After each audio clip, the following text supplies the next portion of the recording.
Très vite, la relation est devenue plus personnelle. Comme beaucoup de gens l'ont dit, c'est quelqu'un qui avait énormément de gentillesse, un très grand charme. Et au-delà de ce qu'il nous apportait sur le plan historique, son témoignage humain nous touchait profondément. Donc c'est devenu un ami, et j'ai ensuite connu sa famille. Et depuis son décès, nous essayons de continuer à faire partager aux plus jeunes qui ne l'ont pas rencontré son message humaniste. C'était un homme d'une très profonde humanité, extrêmement chaleureux, très simple, qui savait s'adresser à tous, d'une très grande culture également, qui, lorsqu'il s'exprimait, parlait dans un français magnifique, qu'il constellait quelquefois de petits mots d'argot, de petites expressions très populaires, ce qui le rendait parfois un petit côté enfantin tout à fait adorable, et quelqu'un d'une sincérité absolue. C'est une des plus grandes rencontres de ma vie. Non, il avait un contact tout à fait extraordinaire. J'ai reçu beaucoup de déportés ou de résistants.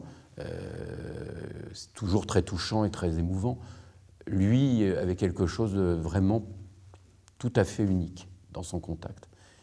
Je crois que ça tient aussi à ce qu'il n'était absolument pas dans la vengeance, absolument pas dans la haine, pour la justice bien entendu, tout à fait légitime, mais son discours était aussi universel et touchait les jeunes vraiment, et les adultes, parce que beaucoup de professeurs aussi, des parents l'ont vu ici et ont été retournés. Il est fondamental, il l'avait lu, je crois, peu de temps avant sa mort, il l'avait rédigé et lu à Paris lors d'une cérémonie.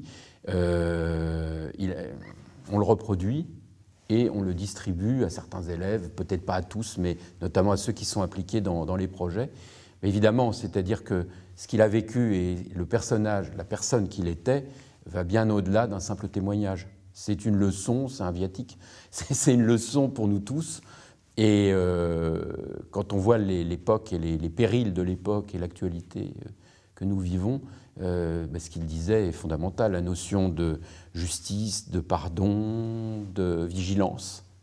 Il animait aussi un cercle mémoire et vigilance. Évidemment, c'est en plein aussi dans notre rôle d'enseignant.